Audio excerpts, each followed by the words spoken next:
Oblivione by H.P. Lovecraft. When the last days were upon me, and the ugly trifles of existence began to drive me to madness like the small drops of water that torturers let fall ceaselessly upon one spot of their victim's body, I loved the irradiate refuge of sleep. In my dreams I found a little of the beauty I had vainly sought in life, and wandered through old gardens and enchanted woods. Once when the wind was soft and scented I heard the south calling, and sailed endlessly and languorously under strange stars.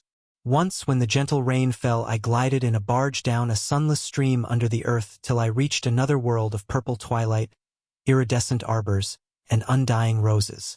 And once I walked through a golden valley that led to shadowy groves and ruins, and ended in a mighty wall green with antique vines, and pierced by a little gate of bronze. Many times I walked through that valley, and longer would I pause in the spectral half-light where the giant trees squirmed and twisted grotesquely, and the gray ground stretched damply from trunk to trunk, sometimes disclosing the mold-stained stones of buried temples. And always the goal of my fancies was the mighty vine-grown wall with the little gate of bronze therein. After a while, as the days of waking became less and less bearable from their grayness and sameness, I would often drift in opiate peace through the valley and the shadowy groves, and wonder how I might seize them for my eternal dwelling place, so that I need no more crawl back to a dull world stripped of interest and new colors. And as I looked upon the little gate in the mighty wall, I felt that beyond it lay a dream country from which, once it was entered, there would be no return.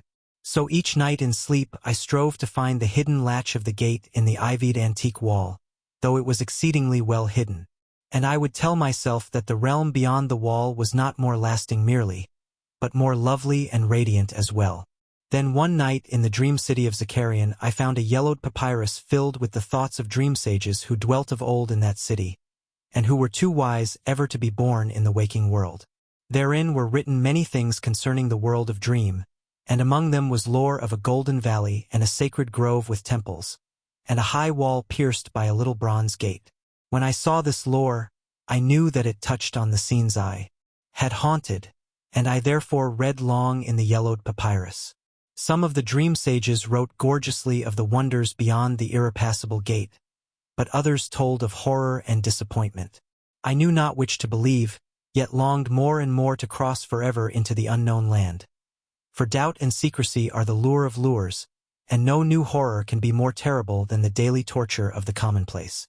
So when I learned of the drug which would unlock the gate and drive me through, I resolved to take it when next I awaked.